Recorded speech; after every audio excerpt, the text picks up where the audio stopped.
sesi sore ini akan ada 2 sesi. Yang pertama adalah sesi untuk sharing, kemudian ada sesi games. Nah, sore hari ini sebelum kita mulai sesi yang ketiga, mari saudara-saudari kita bisa berdoa bersama.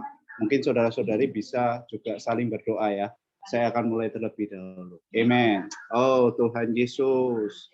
Oh Tuhan Yesus. Tuhan, terima kasih atas sore hari ini.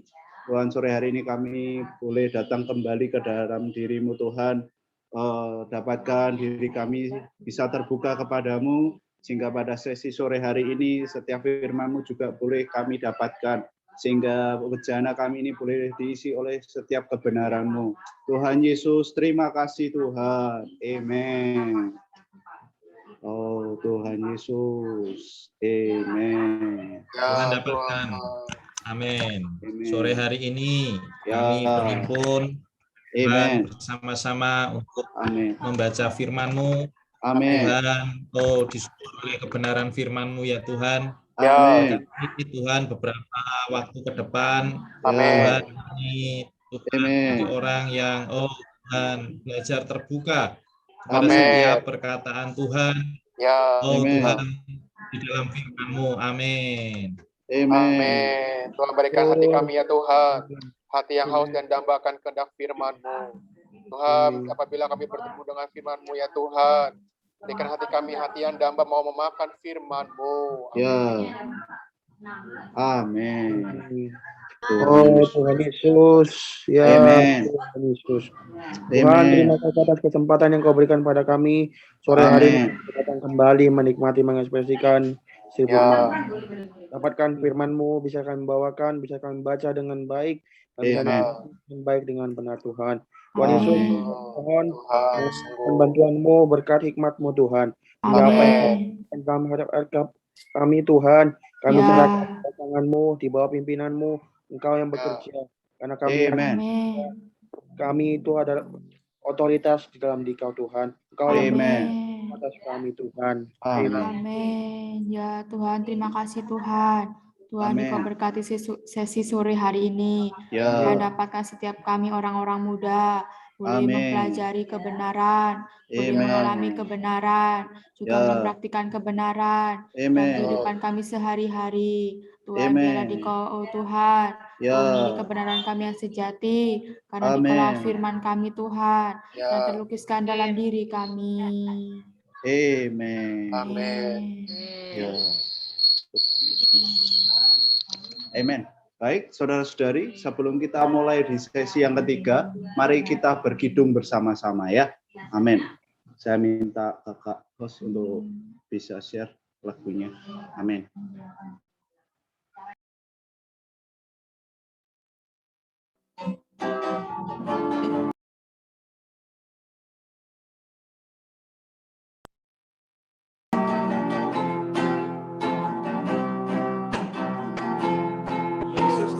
Firman yang hidup mencari namamu, firman Tuhan. Biar ku dengar firman dunia, biar ku lihat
ku dengar darah-Mu, berimanlah Tuhan. Biar ku dengar firman kurnia, biar ku lihat terang wajah-Mu, tetap selamanya. Yesus firman hayat, Yesus firman hayat, hatiku dambakan-Mu, lewat makan minum, nikmati biasa. Yesus berharga bagiku, ku mencari-Mu tiap waktu, jadi perluasan-Mu. Saat ku panggil nama-Mu, apa adanya diriku, Yesus ku cintakan. Yesus Sang Mustika menjadi realitasku, hanya Kau ku damba, ku buka hati.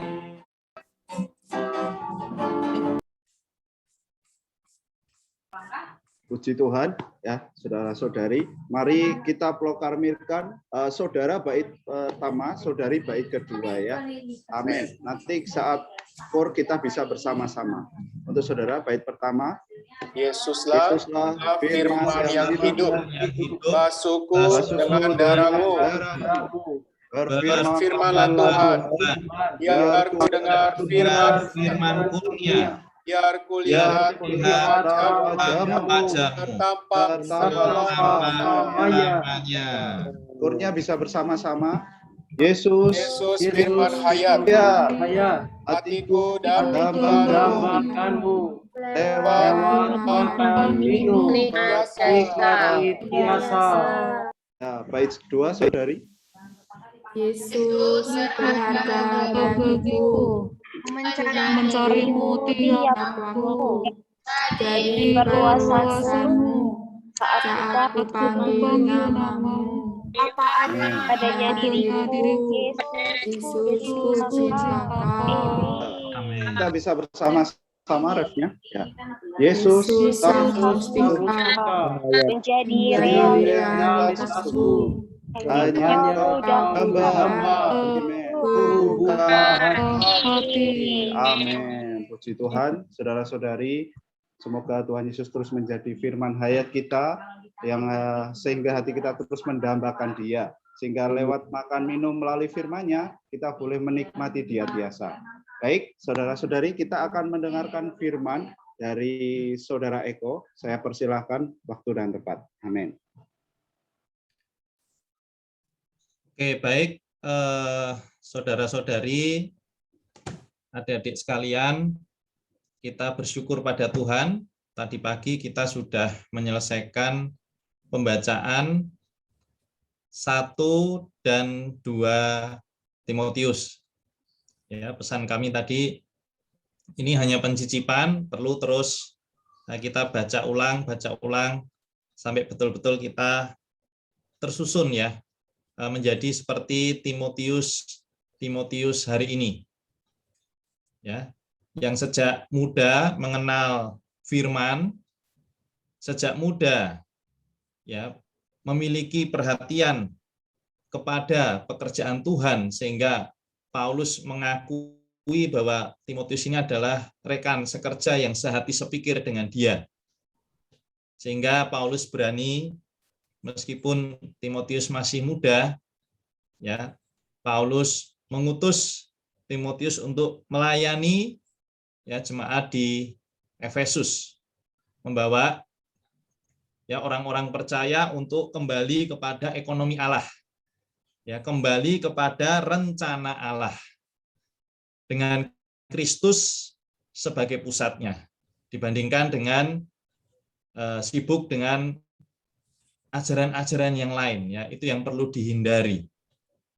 Nah, untuk sesi sore ini kita adalah sesi sharing. Setiap orang nanti ada kesempatan untuk sharing, tetapi saya mohon izin membuka dulu. Nanti saudara-saudari, adik-adik sekalian boleh belajar, tiap orang sharing ya 3 menit, membagikan berkat apa yang didapat melalui pembacaan 1 dan 2 Timotius. Kemudian nanti saudara Irfan akan menyimpulkan.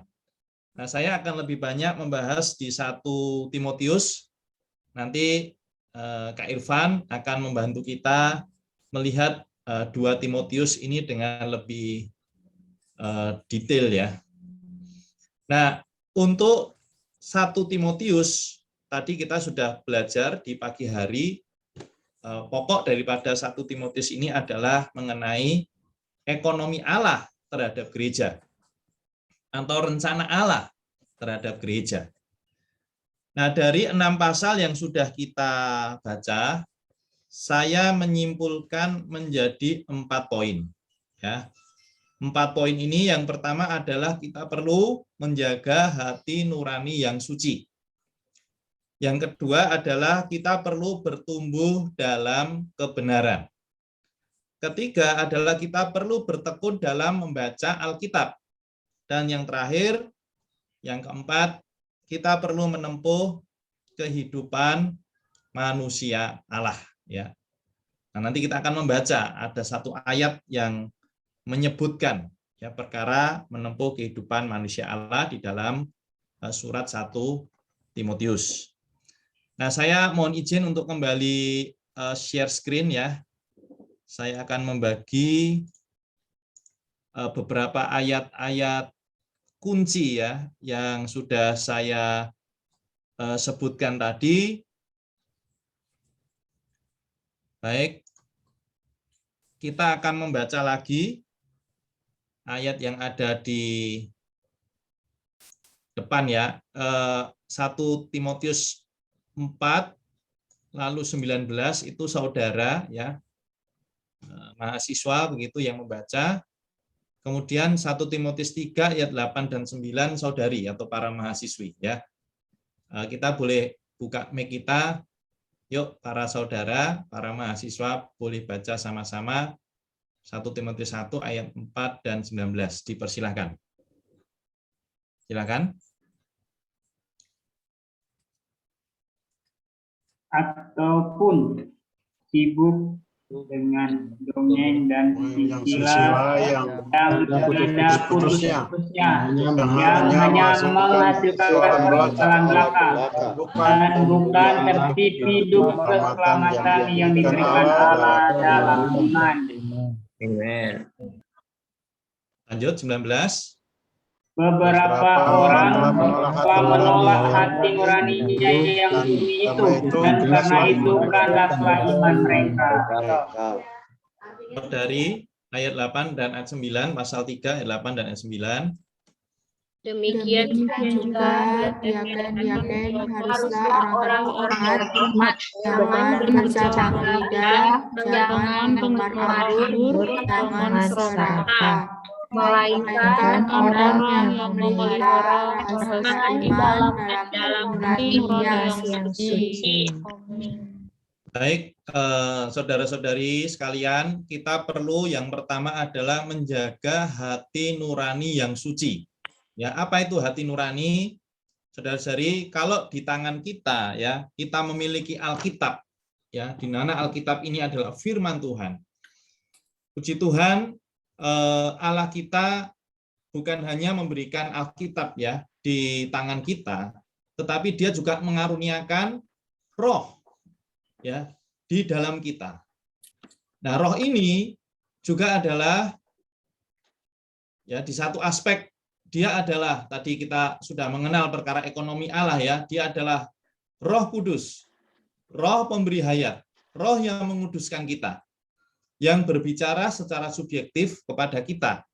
Sehingga kita perlu Alkitab di tangan kita juga perlu Roh itu berbicara.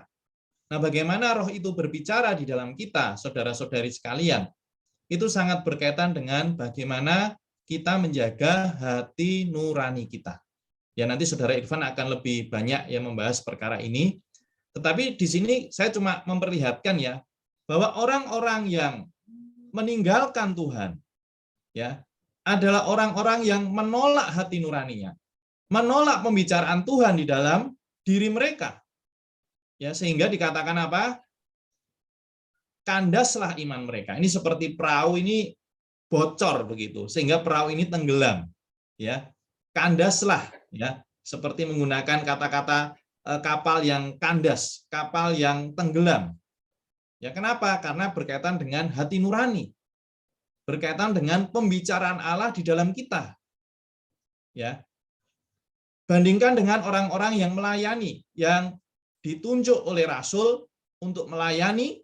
Salah satu ciri orang yang melayani Tuhan adalah mereka memelihara rahasia iman dalam hati nurani yang suci, hati nurani yang bersih, di mana melalui hati nurani yang bersih ini, maka kita bisa bersekutu dengan Tuhan. Kita mengalami Tuhan itu berbicara secara subjektif di dalam kita. Nah, saudara-saudari muda, tantangan kita hari ini ya, di tengah situasi ya dunia yang bergerak cepat, kita ada di abad teknologi informasi. Ya, segala macam informasi itu sekarang dengan mudah bisa kita akses melalui gadget kita. Ada satu bahaya yang mengintai kita, ya, yaitu apa? Kita lebih mempercayai ya informasi yang di luar, tuntunan informasi yang ada di gadget kita, ya, sehingga kita memiliki satu kehidupan kerohanian yang dangkal. Satu kehidupan kerohanian yang tidak pernah kita baik-baik di depan Tuhan, bersekutu dengan mesra, dengan manis, mengalami pembicaraan Tuhan yang pribadi di dalam hati nurani kita. Nah, saya sendiri juga sebagai orang yang melayani juga belajar. Adik-adik, mari kita belajar. Saudara-saudari muda, mari kita belajar. Kita belajar hati nurani kita dijaga tetap bersih di depan Tuhan. Ya, jangan kita menjadi orang yang kita orang Kristen tapi kita tidak memiliki satu persekutuan dengan Tuhan. Ya, khususnya di sini saya berbicara mengenai persekutuan yang pribadi dengan Tuhan, di mana Tuhan berbicara melalui firman-Nya, ya, Alkitab yang di tangan kita, dan juga melalui hati nurani kita. Ya, saudara-saudari, ini poin pertama yang sangat-sangat penting. Bagaimana menjaga hati nurani kita bersih? Ya, kita perlu banyak belajar mengaku dosa di hadapan Tuhan. Banyak menerapkan darah Kristus yang mustika itu untuk membersihkan kita dari segala dosa dan pelanggaran. Kita perlu belajar menanggulangi hati nurani kita. Seperti hati nurani seperti kaca jendela itu ya perlu dibersihkan. Ya. Kalau kaca jendela itu banyak debu, kalau kaca jendela itu banyak kotoran akhirnya menjadi buram, maka rumah ya itu menjadi gelap, tidak bisa cahaya itu masuk. Karena jendelanya gelap ya. Tetapi ketika jendelanya itu terang, jendelanya itu bersih ya, maka ketika kita membaca Alkitab ya, pembicaraan Tuhan itu akan secara subjektif ya berbicara di dalam kita. Sehingga hidup kita ini menjadi hidup yang penuh dengan sukacita. Karena kita tidak hanya mengenal Tuhan secara objektif di dalam Alkitab yang ada di tangan kita, tetapi Alkitab yang di tangan kita ini menjadi pembicaraan Tuhan yang batini, yang pribadi di dalam kita. Sehingga kita menjadi orang yang hidupnya betul-betul mengalami pimpinan Tuhan. Ya, apalagi di masa muda, saudara-saudari sekalian, ya akan ada banyak pilihan-pilihan. Ya, nggak tahu di sini apakah ada adik-adik SMA ya. Mereka akan masuk ke perguruan tinggi, mereka akan putuskan aku akan masuk di perguruan tinggi mana. Ya. Nanti begitu masuk perguruan tinggi, ya aku putuskan kegiatan-kegiatan apa yang harus aku ikuti. Ya, komunitas seperti apa yang aku harus bergabung di dalamnya. Ya. Saudara-saudari, kita belajar ya menempatkan Kristus sebagai pusat kehidupan kita. ya Kristus menjadi center, menjadi fokus, menjadi tujuan kehidupan kita. Ya, baik di dalam pergaulan kita, baik di dalam pendidikan kita, ya. Kalau di sini ada yang sudah bekerja di dalam pekerjaan kita, di dalam keluarga kita, ya bahkan di dalam waktu-waktu rekreasi kita. Nah, bagaimana kita bisa mengalami pembicaraan Tuhan di dalam kehidupan kita? Ini bergantung, satu, dari firman Tuhan yang ada di tangan kita. Yang kedua adalah dari hati nurani yang bersih di depan Tuhan. Ya, saudara-saudari, ini adalah poin yang pertama. Kemudian yang kedua, kita perlu bertumbuh dalam kebenaran. Ya, di dalam 1 Timotius 2 ayat 4. Mungkin saya mengajak kita baca sama-sama mulai ayat 3 dan ayat 4 ya. Kita boleh open mic kita baca secara bersama-sama ya. Itulah yang baik dan yang berkenan kepada Allah selamat kita, yang menghendaki supaya semua orang diselamatkan dan memperoleh pengetahuan akan kebenaran. Oke, adik-adik, ya di sini kedambaan Tuhan adalah bukan hanya kita beroleh selamat, tetapi perjalanan iman kita perlu dilanjutkan dengan kita bertumbuh dalam kebenaran. Ya, mungkin kebanyakan dari kita di sini adalah mahasiswa ya, berkuliah. Ya, pasti dengan rajin, dengan tekun belajar ya, harapan kita juga begitu. Ya, ketika menjadi seorang mahasiswa ya belajar dengan rajin, dengan sungguh-sungguh, mempelajari buku-buku diktat ya kan, mempelajari catatan-catatan yang diberikan oleh dosen. Nah, kita juga rindu ya di tengah-tengah orang-orang muda memiliki kedambaan untuk belajar firman itu seperti kita belajar di kuliah, semangat gitu loh. Ya kan? Semangat, ngotot ya. Tidak sambil lalu. Ya, di aspek kita bertumbuh akan firman kebenaran. Kita perlu memiliki waktu-waktu yang teratur di dalam membaca Alkitab ya. Ini nanti ada di poin yang ketiga ya. Nah, secara pribadi kita bertumbuh di dalam pengetahuan akan kebenaran. Secara korporat, ya kita menjadi, dikatakan di sini yang cetak kuning, kita menjadi jemaat dari Allah yang hidup, tiang penopang dan dasar kebenaran. Ini ada aspek korporat, ada aspek kehidupan yang bersama-sama. Ya, jadi kehidupan orang percaya ini tidak hanya di aspek kita secara pribadi. Secara pribadi kita perlu beres tadi di hadapan Tuhan. Kita perlu Tuhan berbicara ya di dalam kita melalui hati nurani kita. Kita juga perlu tidak memisahkan diri dari komunitas orang percaya. Karena kita adalah gereja Allah, jemaat Allah. Di situ dikatakan jemaat Allah ini adalah tiang penopang dan dasar kebenaran. Ini artinya apa? Artinya, saudara-saudari, adik-adik sekalian ya, kita perlu di dalam kehidupan kita, firman Tuhan itu menjadi susunan kita.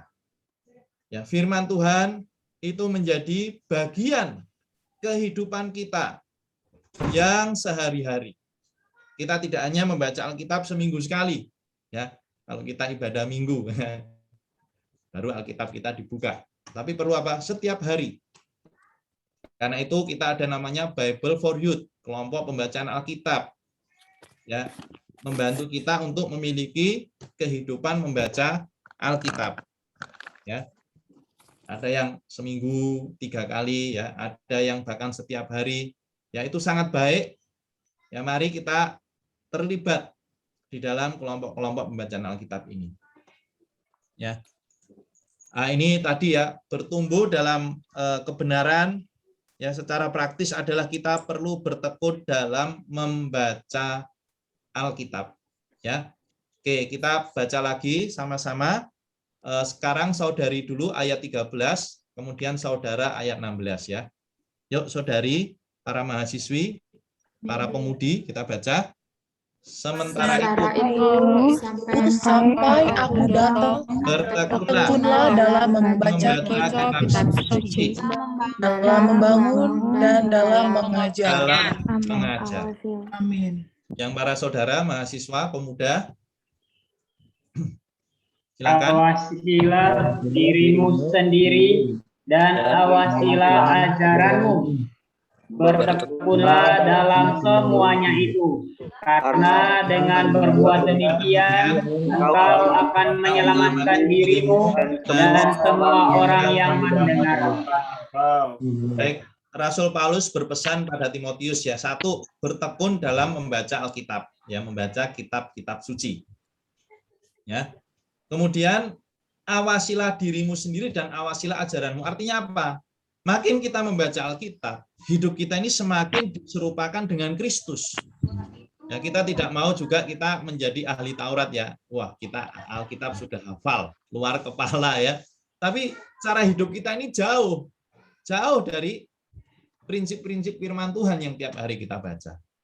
Jadi sekali lagi, saudara-saudari, ya adik-adik sekalian, mari kita bertekun dalam membaca Alkitab. Dan mari oleh pembacaan Alkitab ini, kehidupan kita juga mengalami perubahan. Ya, tadi kita masih ingat ya ilustrasi Tuhan Yesus menjadi fokus, menjadi pusat daripada kehidupan kita. Di dalam perkara apapun, kita perlu belajar bersekutu dengan Tuhan. Kita minta Tuhan berbicara secara subjektif di dalam batin kita. Dengan hati nurani yang bersih, kita datang kepada Tuhan. Ya, Tuhan pimpin. Semester ini aku memasuki semester baru, aku mesti ambil berapa SKS, aku mesti mengalokasikan waktuku berapa jam untuk kuliah, berapa jam untuk mengerjakan tugas, berapa jam untuk pelayanan, ya, berapa jam untuk aku juga menuntut perkara-perkara rohani. Pertimbangkan baik-baik itu di depan Tuhan secara pribadi. Ya. Dan sekali lagi, kayak kau ingatkan ya, di zaman teknologi ini semua serba cepat, semua serba instan, ya. Bahaya yang mengintai kita adalah kita menjadi orang Kristen tapi dangkal. Seperti pohon itu akarnya itu tidak dalam, ya. Karena kita tidak pernah punya waktu sekali lagi untuk datang pada Tuhan, bersekutu dengan Tuhan, membaca Alkitab, ya. Kemudian juga hidup di dalam komunitas orang percaya, di dalam kelompok-kelompok baca Alkitab. Kalau pohon akarnya dangkal, ya ketika ada angin, ya ada banjir, ya pohon itu akan tumbang. Sangat mudah sekali ketika kita menghadapi cobaan ya di dalam kehidupan kita menjadi undur dari Tuhan. Kita menjadi bahkan sampai pada tahapan kita menyangkal Tuhan. Kita meninggalkan iman Kristen kita. Ya, ini masih mahasiswa, nanti belum masuk ke dalam dunia pekerjaan. Ya. Wah, saudara-saudari, adik-adik sekalian, mari sejak muda kita seperti seperti Timotius ya. Bertekun dalam membaca kitab-kitab suci, ya. Oke, yang terakhir menempuh kehidupan manusia Allah. Nah, ini kita baca saja sama-sama yuk. 1 Timotius 6 10, 11, dan 12 ya. Mari kita baca sama-sama. Karena akar segala kejahatan cinta uang, sebab oleh memburu uanglah beberapa orang telah menyimpang dari iman dan menyiksa dirinya dengan berbagai duka.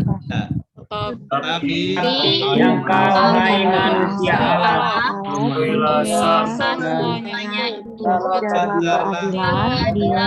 ibadah, kesetiaan, kesabaran, tandinglah dalam pertandingan iman yang benar, rebutlah hidup yang kekal. Untuk engkau telah dipanggil.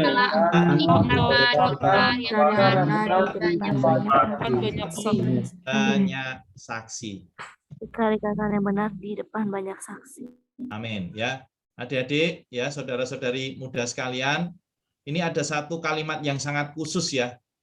Rasul Paulus memberi ungkapan ini, kita perlu catat baik-baik. Di situ dikatakan, tetapi engkau hai manusia Allah ya. Apa ini manusia Allah? Manusia Allah adalah mengacu kepada kita orang-orang Kristen ya.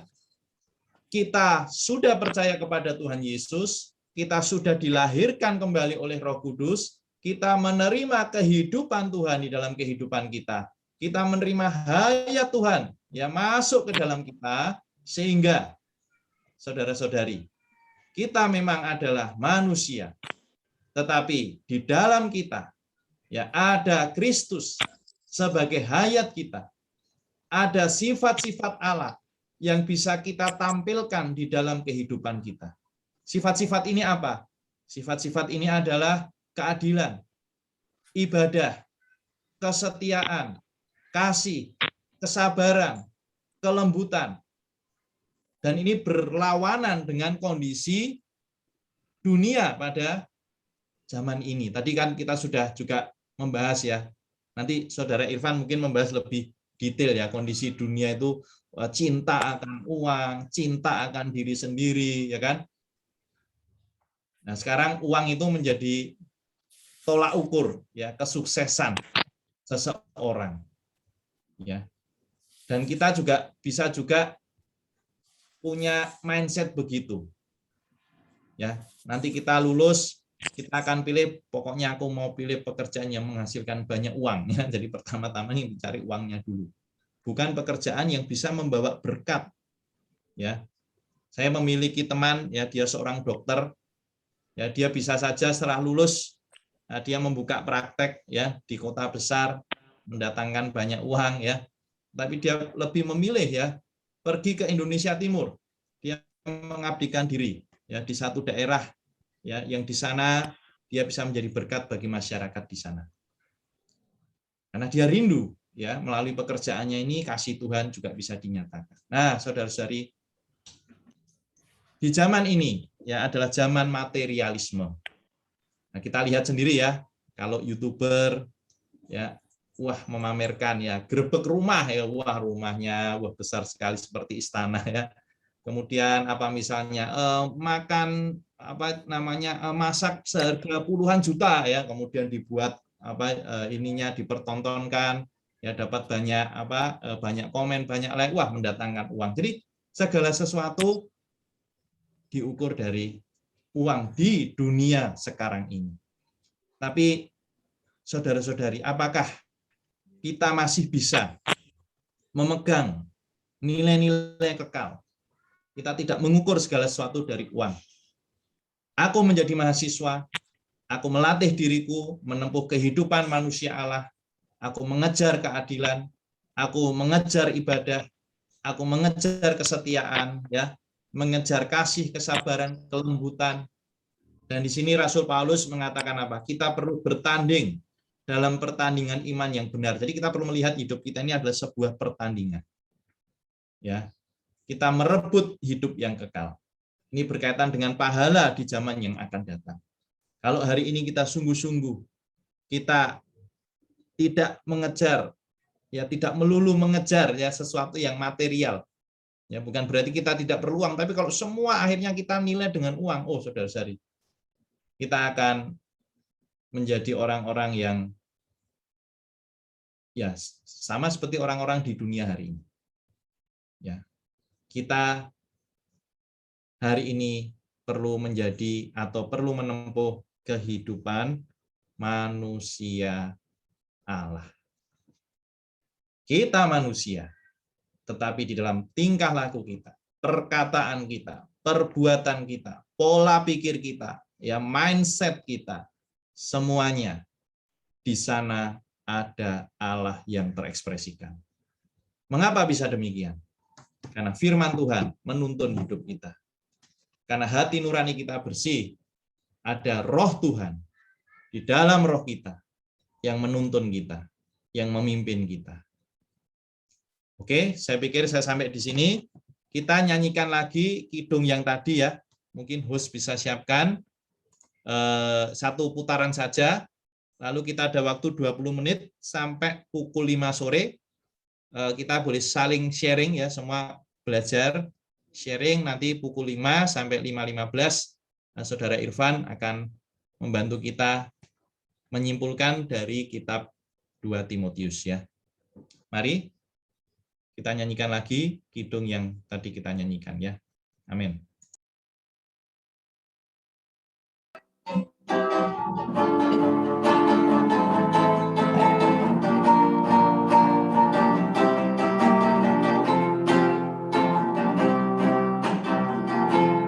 Yesuslah firman yang hidup, mencarimu namamu, firmanlah Tuhan. Biar ku dengar firman-Nya, biar ku lihat terang wajah-Mu, pertama selamanya. Yesus firman-Nya yang hatiku dambakanmu, lewat makan minum nikmati biasa. Yesus berharga bagiku, mencarimu jasadu, jadi perluasanmu. Saat ku panggil namamu, apa adanya diriku, Yesus ku cinta kau. Yesus semestinya menjadi realitasku, hanya kau ku damba, ku buka hati. Yesuslah firman yang hidup.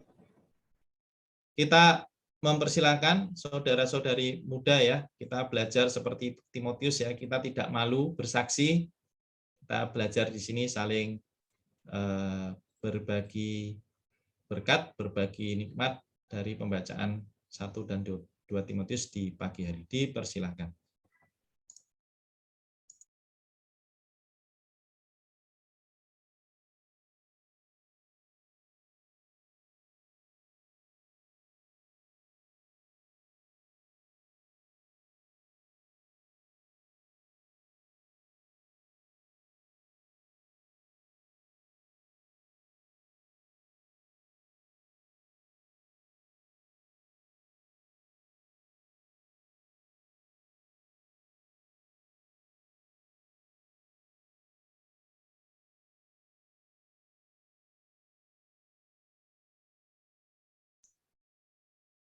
Yuk, mari saudara-saudari muda.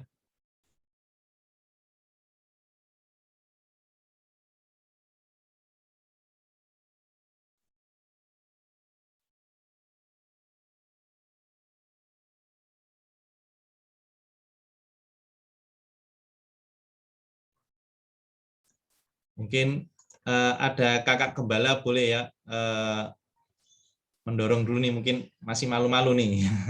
Seperti Timotius awalnya juga masih malu-malu ya.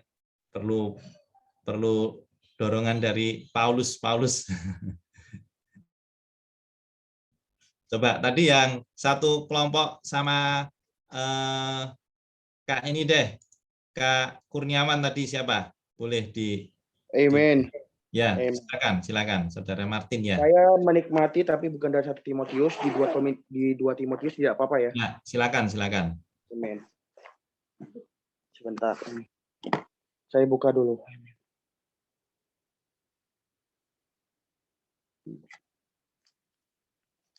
Amin. Bentar. Sorry. Di 1 Timotius pasal 6 ayat 18. Amin. Selamat sore saudara-saudari. Sore hari ini saya ingin membagikan satu kenikmatan mengenai 1 Timotius pasal 6 ayat 18. Dikatakan, peringatkanlah agar mereka itu berbuat baik, kemudian menjadi kaya dalam perbuatan baik, suka memberi dan membagi. Saya menikmati di dalam. Akin, tadi ke rumah kamu nggak ada. Amin. Tadi Akin ke rumah kamu, Amin. kamu pergi.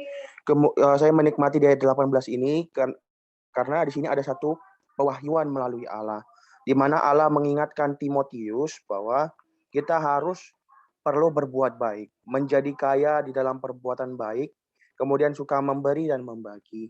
Mengenai perkara perbuatan baik, kemudian suka memberi dan membagi ini, kita bisa lihat di ayat 11.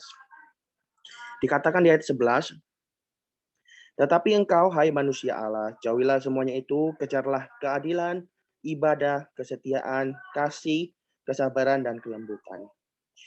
Saya sangat menikmati di ayat 18 dan 11 ini juga berkaitan dengan yang Kak Eko katakan barusan tadi, bahwa kita harus ada penghidupan ibadah yang baik, yaitu melalui apa? Melalui satu pewahyuan Allah, melalui sikap keadilan, ibadah, kesetiaan, kasih, kesabaran, dan kelembutan. Supaya apa? Supaya kita itu bisa menjadi orang muda yang benar-benar Allah lingkupi melalui pewahyuannya, kita bisa menjadi orang yang seperti saya jelaskan di ayat 11. Dalam 1 Timotius pasal 6 ayat 11. Kenapa harus kita membutuhkan Allah? Karena tanpa pengantara Allah, tanpa kekuatan Allah, pendampingan Allah, kita ini adalah manusia yang tidak bisa apa-apa tanpa diri Allah.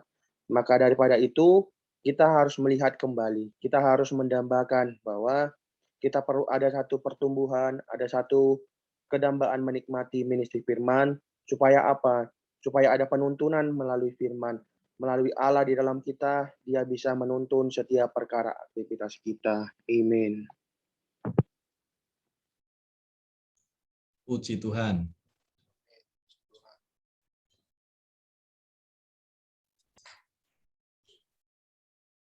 Yuk, mari silakan. Masih ada waktu. Ya, Saudari Bila, silakan. Puji Tuhan, saudara-saudari, di sini saya menikmati di dalam 2 Timotius pasal 2 ayat 22. Sebab itu, jauhilah nafsu orang muda, kejarlah keadilan, kesetiaan, kasih, dan damai bersama-sama dengan mereka yang berseru kepada Tuhan dengan hati yang murni. Oh Tuhan Yesus, di mana hari ini orang-orang muda itu masih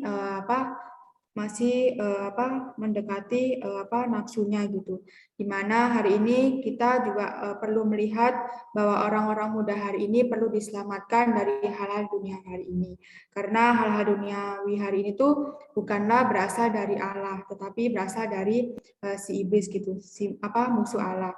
Dimana kita juga perlu melihat bahwa 2 Timotius ini menunjukkan kepada kita orang-orang muda bahwa kita perlu menjauhi nafsu orang muda.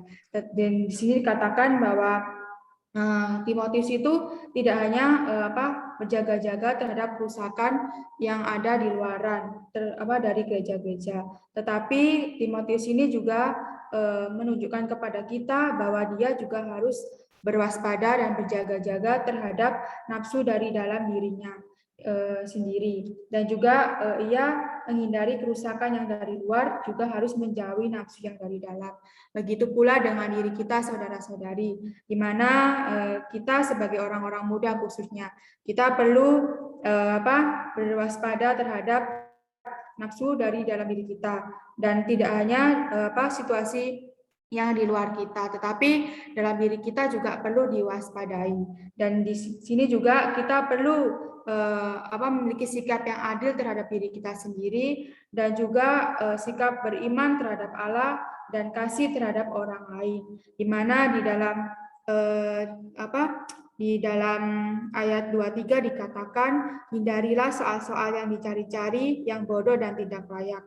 Karena setelah kita tidak menghindari soal-soal tersebut, karena soal-soal tersebut itu akan menimbulkan pertengkaran. Begitu pula kita sebagai anak-anak Allah, sebagai seorang hamba Tuhan, tidak boleh ada pertengkaran dalam kehidupan kita. Tetapi kita harus menjadi orang muda yang ramah terhadap semua orang, dan juga harus cakap mengajar, sabar, dan dengan lemah lembut dapat menuntun mereka untuk mengenal kebenaran itu. Amin.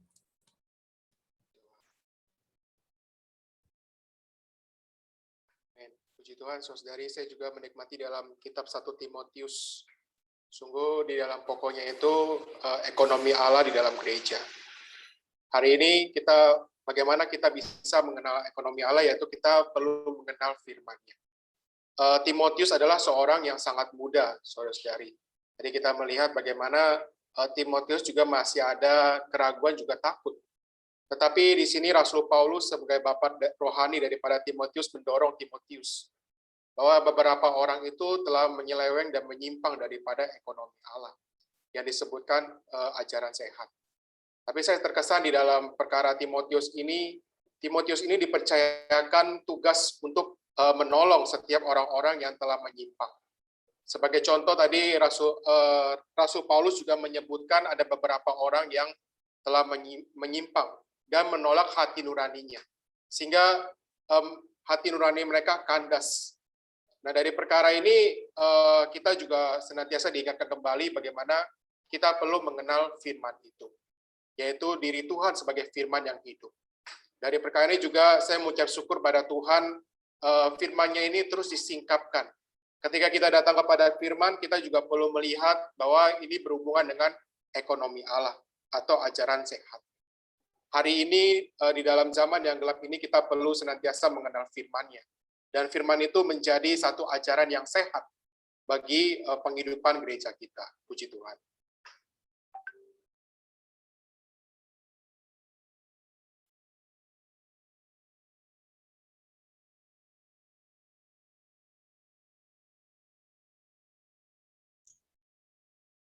Amin. Mari kita rebut kesempatan, masih ada waktu 10 menit.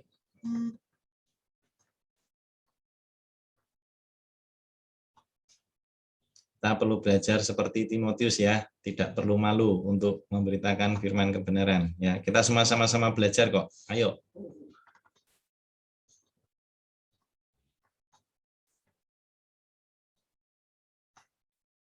Amin. Puji Tuhan.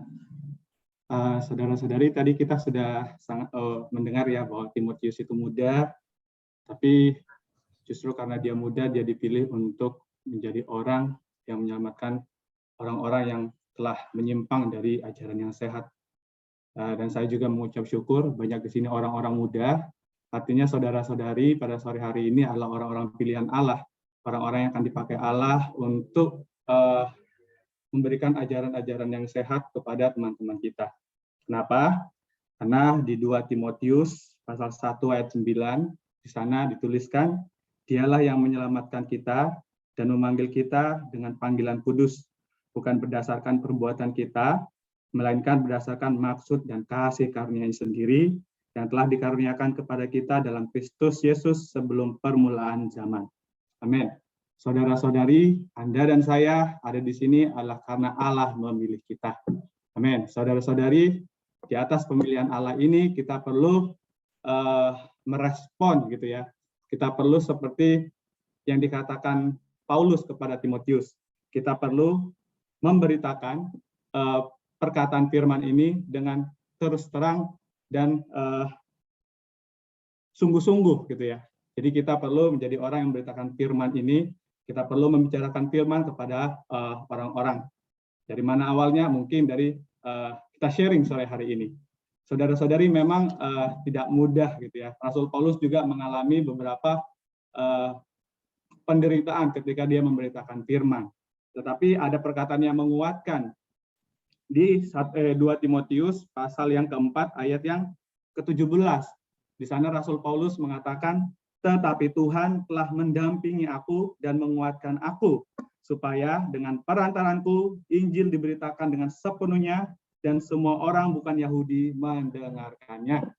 Saudara-saudari, ketika kita membicarakan firman, kita harus ingat, kita harus tahu bahwa Tuhan berdiri bersama dengan kita dan Dia juga menguatkan kita. Supaya apa? Supaya melalui perantaran kita, Injil ini bisa diberitakan kepada orang-orang dan semua orang, khususnya orang-orang di lingkungan kita bisa mendengarkan Injil melalui kita. Jadi saudara-saudari muda, mari rebut kesempatan sore hari ini kita belajar membicarakan firman. Amin. Amin.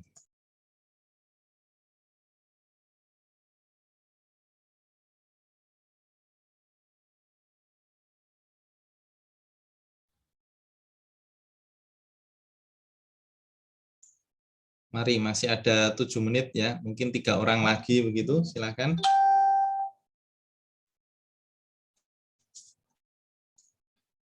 Amin. Saudara-saudari, saya ingin berbagi.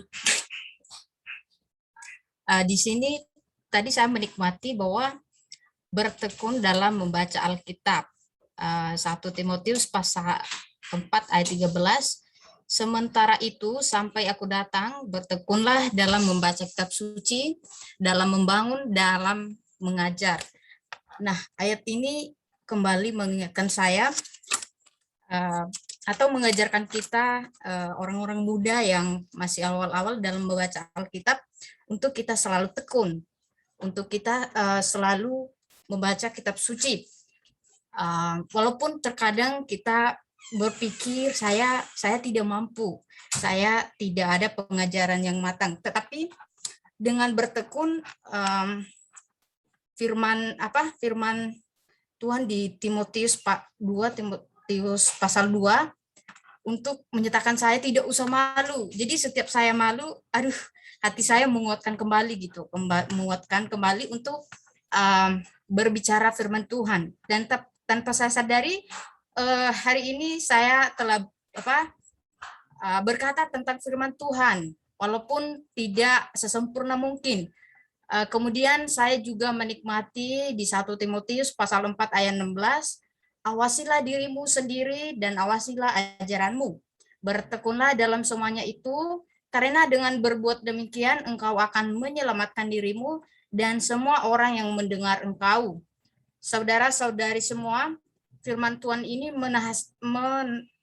menasihati saya, menasihati saudara-saudari semua mungkin. Memang pekerjaan yang mudah adalah kita mengawasi, mengamati, menilai, mengoreksi kelemahan ataupun menghakimi orang lain. Terkadang kita lupa bercermin diri. Nah, di sini dia mengingatkan kita untuk mengoreksi diri kita sendiri. Bagaimana kita bisa mengajar tanpa belajar? Bagaimana kita berbagi firman Tuhan tanpa bertekun membaca firman hari? Puji Tuhan. Amin. Puji Tuhan. Ya, Saudari Etika dari UKI ya ini ya. Betul ya? Oh, puji Tuhan. Iya, Pak. Ya, puji Tuhan. Oke, mungkin 1 orang lagi nih, karena waktunya tinggal 4 menit ya. Nanti setelah ini Saudara Irfan. Ini mesti saudara ini tadi sudah saudari terus ini. Saudaranya jangan mau ketinggalan.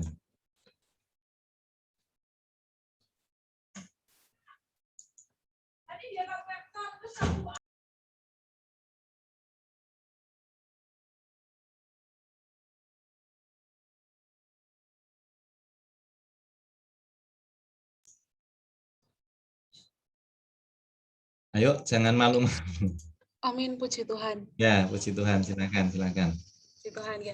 Saya menikmati dari dalam 1 Timotius pasal 2 ayat 4 yang menghendaki supaya semua orang diselamatkan dan memperoleh pengetahuan akan kebenaran. Amin. Puji Tuhan ya, di sini kita melihat kehendak Allah untuk menyelamatkan semua orang. Ya, puji Tuhan, kita sebagai orang-orang muda perlu ya melihat kehendak Allah ini, kedambaan hati Allah agar semua orang itu bisa diselamatkan. Dan bukan hanya diselamatkan, melainkan juga beroleh pengetahuan akan kebenaran. Ya, pengetahuan yang penuh akan kebenaran ya. Amin. Ya, kita perlu melihat ya bahwa Allah itu memerlukan kita ya orang-orang muda untuk menjadi tiang penopang dan dasar kebenaran. Ya, puji Tuhan, kita bisa melihat hal ini ya, misalnya selagi muda kita bisa melihat hal ini. Untuk itu kita perlu terus ya menikmati diri Tuhan agar diri kita ini bisa disusun oleh diri Allah sendiri. Kita perlu membaca Alkitab ya, membaca Alkitab, bertekun agar kita bisa mengenal diri Allah secara objektif. Ya, tetapi kita juga perlu mengenal diri Allah secara subjektif ya, mengalami diri Allah itu sendiri dalam penghidupan sehari-hari. Sehingga akhirnya kita bisa menyalurkan diri Allah kepada orang lain. Ya, puji Tuhan juga ya, Kefas memiliki wadah agar kita semua bisa bersama-sama membaca Alkitab ya, menikmati diri Tuhan. Mungkin ya kalau misalkan kita membaca Alkitab sendiri, mungkin kita bosan gitu kan, bosan, jenuh dan segala macam, ngantuk ya kan. Tetapi ketika bersama dengan saudara-saudari, kita pasti bisa lebih semangat gitu kan, juga saling menguatkan dan saling membangun. Amin ya, semoga melalui pembacaan dari kitab Timotius ini ya kita bisa melihat teladan dari Timotius yang meskipun muda ya Tuhan bisa memakai dia luar biasa. Amin. Amin. Puji Tuhan. Dari Jogja ya ini ya. Dari Jogja ya, betul ya. Saudari siapa ini? Delga dari Jogja ya. Oke, baik.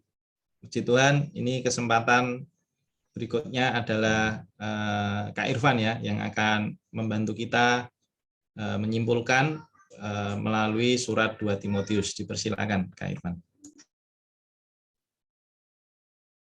Baik, puji Tuhan ya. Semoga saudara, suara saya terdengar nggak ya? Kecil ya? Mic-nya harus lebih dekat ini. Oke.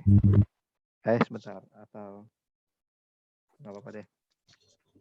Amin. Baik, puji Tuhan, saudara-saudari muda ya. Kita bersyukur ya. Kita membaca kitab Timotius. Kiranya kita menjadi Timotius hari ini ya. Seperti yang tadi saudara Eko katakan, Timotius ini adalah orang muda ya di dalam Tuhan. Dan ketika kita membaca 2 surat ini, kiranya kita bisa menyadari ya sebagai orang muda apa saja yang diperlukan ya oleh kita yang masih muda ini ya. Jadi di 1 Timotius tadi saudara Eko sudah menyingkapkan ya. Hari ini sebagai orang muda di dalam Tuhan, di dalam gereja, kita perlu mengenal apa yang menjadi hasrat hati Allah ya. Allah ingin supaya semua orang beroleh selamat dan mencapai pengetahuan yang penuh akan kebenaran ya. Jadi kehendak Allah, rencana Allah itu berbeda dengan ajaran-ajaran pada umumnya yang lain ya, yang mungkin hanya berdasarkan diri sendiri dan sebagainya, tetapi kita adalah dari Allah itu sendiri ya. Hari ini kita perlu hidup ya sebagai keluarga Allah ya, sebagai gereja dari Allah yang hidup, yang penopang dan dasar kebenaran ya. Jadi maka dari itu Paulus di surat kirimannya ini memberitahu ekonomi Allah terhadap gereja. Allah mau menyalurkan dirinya terhadap diri Timotius. Untuk itu Timotius ini harus menjadi orang yang terdidik ya. Semoga melalui baca 1 Timotius kita mau menjadi orang muda yang terdidik di dalam ekonomi Allah. Kita mau melatih diri kita beribadah bagi ekonomi Allah ini ya. Latihan badani terbatas gunanya ya kan. Tapi ibadah itu berguna bagi banyak hal.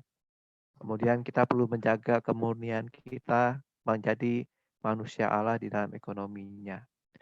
Nah di 2 Timotius, saudara-saudari, ketika kita melihat hal yang wah ya, hal yang ini loh ekonomi Allah, ini loh hasrat hati Allah, kehendak Allah.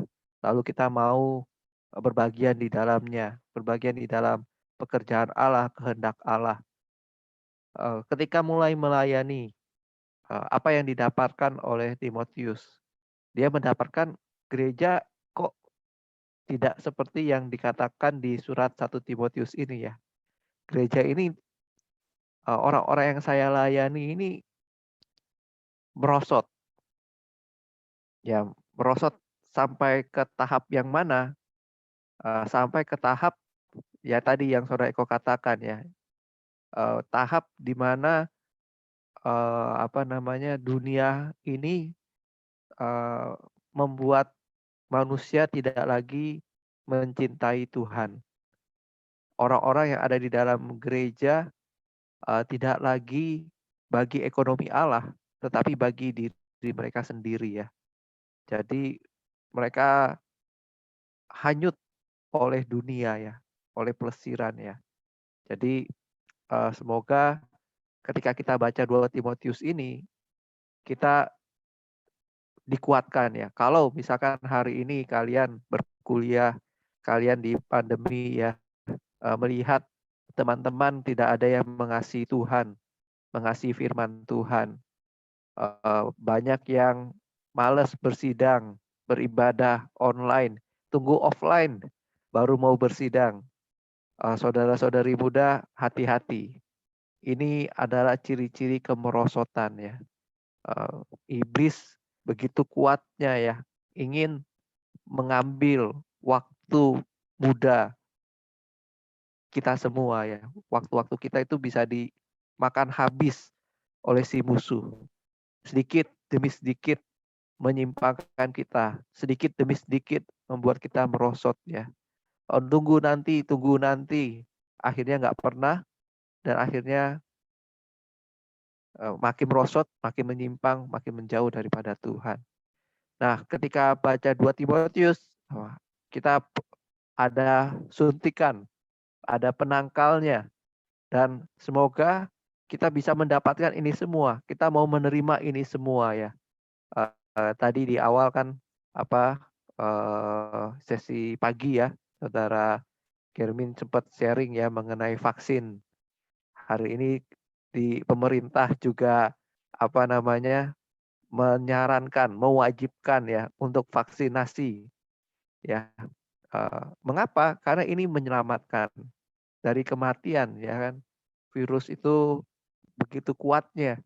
Saudara-saudari, hari ini iblis juga dengan kuat ya ingin membuat orang-orang muda ini merosot, tidak lagi mengasihi Tuhan, hanya mengasihi diri sendiri, mengasihi dunia, tidak mengasihi firman Tuhan. Nah, saudara-saudari, untuk itu kita perlu terima vaksin ini ya. Di pasal 1 Paulus membicarakan ada 8 ya unsur vaksinasi ya. Jadi luar biasa ya, vaksin Corona 19 ya. Nah, kita ada 8 ya, 8 kebangkitan ya. Angka kebangkitan yang menelan semua virus-virus, hal-hal yang negatif yang membuat kita merosot. Jadi di pasal 1 Anda boleh lihat ya, di ayat yang ketiga ya, Paulus beritahu ya, hari ini sebagai orang Kristen, kita ini melayani Allah. Kita ini hidup di dunia perlu hidup dengan hati nurani yang murni ya. Jadi Paulus melatih hati nuraninya untuk murni di hadapan Tuhan. Nah, saudara-saudari Anda juga dan saya ya, kita bersama-sama mau bagi Tuhan, melayani Tuhan. Kita perlu perhatikan hati nurani kita, apakah murni di hadapan Tuhan. Sekarang secara online tidak ada yang bisa melihat apa yang dikerjakan oleh saudara-saudari sekalian. Tapi kita mau melatih hati nurani kita. Walaupun online, kita benar-benar fokus, kita siapkan catatan, baca Alkitab, mendengarkan, kita tidak kesana kesini ya. Saudara-saudari, inilah kita memelihara hati nurani kita, murni. Kita hanya mau Allah, mendapatkan Allah. Nah, yang kedua di ayat yang kelima, saudara-saudari, kita perlu iman yang tulus ikhlas. Iman ini harus hidup, bukan hanya di nenek saya, kakek saya ya. Paulus berkata, aku yakin iman ini hidup di dalam diri kamu. Saudara-saudari muda, Anda perlu ditemukan oleh rekan-rekan kalian bahwa kalian ini penuh dengan iman yang tulus ikhlas ya. Anda boleh undang ya. Wah, hari ini kan terus didengungkan, ayo kumpul baca Alkitab. Ini Anda beriman. Mungkin saat Anda ikut pembacaan Alkitab tidak dapat bingung. Ini baca apa ya? Hanya dapat sedikit atau bahkan saya nggak tahu apa yang saya dapatkan. Namun saudara-saudari, iman ini bisa hidup di dalam diri kita semua. Hari ini mungkin Anda tidak mendapatkan apa-apa, tapi coba 2 kali, 3 kali, terus menerus. Saudara-saudari, firman Tuhan yang tersusun yang sudah Anda baca ini bisa hidup di dalam diri Anda ya. Jadi iman ini perlu kita pelihara. Bacalah firman Tuhan, dengan tulus, dengan ikhlas Anda mengikuti sedikit demi sedikit, Anda luangkan waktu, saudara-saudari, firman ini akan menjadi firman yang hidup di dalam diri Anda. Nah, kemudian yang ketiga adalah karunia Allah. Ya, setiap dari diri kita ini punya karunia dari Allah. Ya, punya talenta yang Tuhan berikan ya. Saudara-saudari kalau misalkan belajar ya, saya pernah riset ya. Setiap dari kita kan minimal dikasih sama Tuhan satu talenta, satu karunia. Saudara-saudari, satu talenta itu ternyata besar sekali ya. Jadi kalau kalian teliti, satu talenta emas, satu talenta itu beratnya itu sama sekitar 34 kilogram. Jadi saudara-saudari Anda ini punya modal 34 kilogram emas ya. Nah, Anda boleh bayangkan tuh ya, berapa miliar, berapa harga nilai Anda yang Tuhan Allah berikan. Dan sebagai orang muda, karunia yang Tuhan berikan harus dikobarkan ya. Paulus beritahu kepada Timotius, hari ini kamu masih muda, mumpung mata belum susah membaca Alkitab, ya kan, belum susah menghafal, kejarlah, kobarkan ini ya, gunakan masa muda kalian untuk mengejar mendapatkan Tuhan. Jangan nanti sehingga kita menyesal, wah dulu saya masih punya mata bagus, saya tidak membaca ya. Sangat disayangkan ya. Kemudian Anda jangan mengecilkan roh Anda. Roh yang sudah dilahirkan kembali ya. Di ayat 7. Roh ini adalah roh yang membangkitkan kekuatan, kasih dan ketertiban. Roh ini harus dibarakan juga ya. Sehingga Anda punya tekad, punya kekuatan. Saya mau memilih Tuhan. Orang-orang dunia malam boleh browsing internet, boleh main game dan sebagainya, tapi saya mau menguduskan waktu saya, baca Alkitab bersama-sama misalkan ya, dan sebagainya. Jadi ada punya tekad, kekuatan, ada punya kasih, mengasihi yang lain ya, mau memberitakan Injil, tidak tega mereka binasa ya. Anda punya pikiran yang jernih ya, ketertiban ini jernih ya. Anda tahu mana yang berharga, mana yang bernilai di hadapan Tuhan ya. Mana yang nilainya sampai kekal dan mana yang nilainya sementara ya. Kemudian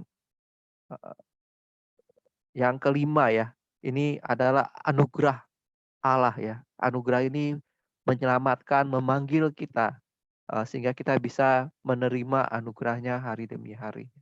Jadi kita ada bukan dari usaha kita, tapi kita boleh hari demi hari menerima anugerah Allah. Ya, jadi pastikan setiap hari kita datang kepada firman, menikmati Tuhan kita ya, mendapatkan Tuhan kita sebagai anugerah. Kemudian yang keenam ya, itu ada hayat hidup yang tidak dapat binasa di ayat yang ke-10 ya.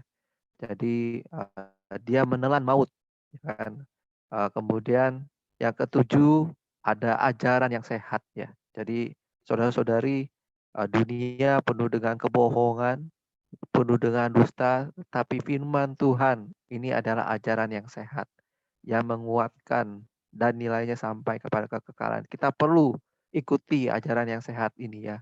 Seperti penyegaran pagi ini ya, luangkan waktu 30 menit ya, Anda memasuki Alkitab, didampingi dengan pelajaran hayat, didampingi dengan Alkitab versi pemulihan dengan catatan kaki. Nah, Anda terima ajaran-ajaran sehat, baca-baca buku-buku ministry, buku-buku rohani ya. Maka ini akan menjadi suntikan penangkal bagi Anda.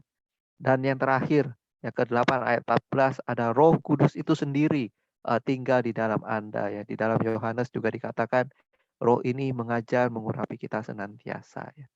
Jadi ini hal yang pertama ya, ketika Anda baca 2 Timotius, Anda mulai berdoa, Tuhan aku mau 8 unsur ini disuntikan ke dalam diri saya ya. Nah kemudian di pasal yang kedua, saudara-saudari, Anda perlu punya 5 status ya di zaman dunia hari ini. Yang pertama, Anda boleh menjadi pengajar ya, Anda boleh cakap mengajar dengan kepada yang lain. Tentu bukan dari diri kalian sendiri, tapi oleh kekuatan kuasa anugerah dalam Kristus Yesus ya. Jadi Anda harus punya pendidikan yang baik. Anda bisa mengajar yang lain, bukan hanya pendidikan saja, tapi khususnya juga kebenaran firman Tuhan. Anda boleh datang terima anugerah Allah ya hari demi hari. Jadi pasal 2 ayat 1 dan 2 ya. Kemudian yang kedua, jadilah prajurit siap berperang bagi Tuhan ya. Tidak memusingkan dirinya sendiri dalam soal-soal kehidupannya, mengambil Tuhan sebagai komandannya ya. Jadilah olahragawan yang ketiga di ayat yang kelima ya. Bertanding menurut peraturan olahraga ya. Jadi kita ada aturannya di dalam Tuhan. Bagaimana Anda banyak-banyak melatih roh Anda ya. Firman Tuhan, berkidung, berseru kepada nama Tuhan. Anda harus melatih otot-otot rohani ya. Saudara kita mengatakan bukan hanya jasmani ya. Roh kita juga ada otot-ototnya. Anda boleh berlatih ya. Kemudian jadilah petani ya. Terus-menerus bertekun, sabar, menderita. Kemudian tekun memberitakan Injil ya. Kemudian yang terakhir menjadi pekerja yang tidak malu, yang bisa memotong lurus kebenaran firman Tuhan ya di ayat 15 ya. Jadi saudara-saudari, Anda perlu punya 5 status ini ya. Nah, kemudian di pasal yang ketiga ya, kita sadar dunia ini akan segera berakhir ya. Dan di zaman yang akhir yang merosot, banyak orang mencintai diri, uang, dan pelesiran. Kita perlu mencintai Tuhan, mencintai firman Tuhan. Dan yang keempat, saudara-saudari, pasal yang keempat, Anda boleh seperti Timotius dan Paulus ya. Paulus beritahu ya, Anda perlu menguasai dirimu. Ya, saudara-saudari muda, kuasailah diri Anda ya. Di 2 Timotius yang sering kita ingat ya, jauhi nafsu orang muda ya. Ini menguasai diri ya. Anda mau menjauhi, kemudian Anda mengejar ya bersama-sama dengan kaum saleh ya, yang berseru kepada nama Tuhan dengan hati yang murni ya. Jadi Anda harus menguasai diri. Kemudian beritakanlah firman, Injil ya, baik atau tidak baik waktunya ya. Kemudian Paulus sendiri memberi teladan ya. Dia adalah pejuang ini ya. I have fight a good fight. Dia adalah orang yang bertarung, bertanding dengan baik ya. Jadi saudara-saudari, kita perlu menjadi pemenang pertandingan yang baik ini ya. Kita mau berjuang bagi kepentingan Allah, mengalahkan musuh ya. Di Efesus, bagaimana kita berjuang mengalahkan musuh, mengenakan seluruh perlengkapan senjata Allah ya. Secara praktis doa, bacakan firman ya, terima firman itu ya, kemudian Anda doakan ya. Nah, Anda mau mengenakan ini berperang bagi musuh ya. Kemudian Paulus berkata kita boleh memelihara iman ya, kemudian menerima mahkota kebenaran ya. Jadi saudara-saudari, hari ini kita semua harus seperti itu ya, berjuang bagi kepentingan Allah, berlari pada jalur perlombaan yang sudah Allah bentangkan di hadapan kita. Kita mau memelihara iman kita, dan kelak kita bisa menerima mahkota kebenaran. Jadi 2 Timotius ini sangat baik sekali ya. Semoga bisa menguatkan kita semua ya. Amen. Baik, mungkin langsung ditutup dengan doa Kak Irfan. Setelah ini ada pengumuman dari Kak Kurniawan. Oke, baik, kita berdoa ya. Tuhan Yesus, Tuhan terima kasih untuk kitab 1 dan 2 Timotius. Tuhan, bahwa kami bisa melihat apa itu ekonomimu Tuhan terhadap gereja, terhadap setiap kami. Tuhan, kami mau menjadi orang-orang muda yang mengenal maksud hatimu. Tuhan, kami mau bisa menjadi orang-orang yang memberitakan Injil. Oh Tuhan, juga memperlengkapi diri kami supaya kami mencapai pengetahuan yang penuh akan kebenaran firman-Mu. Tuhan, peliharalah kami. Dapatkanlah hari-hari kami. Kuduskan Tuhan dari dunia yang ada di zaman ini. Tuhan, zaman ini, oh Tuhan, si iblis bekerja dengan kuat, ingin membuat gereja merosot, ingin mengambil waktu-waktu kami. Oh Tuhan, membuat kami bisa mencintai diri. Oh Tuhan, mencintai hal-hal yang di luar Dikau. Tuhan Yesus, sungguh kuduskanlah setiap kami. Tuhan, pada malam hari ini, kami rindu Tuhan, kami tidak merosot. Kami rindu, kami menerima, oh segala hal yang positif, yang berasal daripadamu. Tuhan, peliharalah hati nurani kami. Dapatkan iman kami Tuhan. Kami mau punya iman yang hidup di hadapan-Mu. Tuhan Yesus, berkati, pelengkapi kami dengan kebenaran firman-Mu. Oh Tuhan, biarlah kami bisa menjadi teladan bagi orang-orang di sekitar kami. Kuduskan kami dengan firman-Mu Tuhan. Berkati saudara-saudari muda yang ada di sini. Tuhan, bersama-sama kami bagi ekonomi-Mu. Oh Tuhan, kami mau Tuhan seperti Paulus bisa mengakhiri pertandingan kami dengan baik. Kami berlari dalam jalur perlombaan-Mu, memelihara iman dan mendapatkan mahkota kebenaran. Tuhan, sungguh kuduskan waktu-waktu kami ke depan, hari-hari kami. Oh Tuhan, bersama-sama mengasihi Tuhan, mengasihi firman Tuhan. Terima kasih Tuhan, dalam nama-Mu kami berdoa. Amin. Amin. Terima kasih pada Kak Eko dan Kak Irfan. Teman-teman, kita akan sebentar lagi kita akan break. Kemudian teman-teman boleh stay di sini, boleh juga live. Nanti kita mau kembali pukul berapa Kak Eko? Ya, 5.30 ya, 10 menit itu kita break. Oke, ya kita break 10 menit, teman-teman boleh live atau tetap tinggal juga boleh. Nanti kita mulai sesi selanjutnya dengan sesi kuis. Jadi teman-teman bisa join lagi ya. Sebelumnya apa kita bisa ambil foto sebentar? Ya, silakan. Ya. Saya minta Kak Denis untuk ambil foto, silakan. Oke, kita akan foto bersama. Kita ada 54 device di sini ya sore ini. Ada 3 halaman. Saya mengundang membuka kameranya. 1, 2, 3, 4, 5. Oke, saya mulai fotonya. Saya pertama, 1, 2, 3. Lanjut ke layar yang kedua. 1, 2, 3. Layar yang terakhir, tetap jaga senyumannya. 1, 2, 3. Oke, puji Tuhan. Saya kembalikan ke Kak Kurniawan. Baik, terima kasih Kak Denis. Baik, kita boleh beristirahat sebentar. Nanti kita kembali lagi menit 30 ya. Amin. Tuhan memberkati.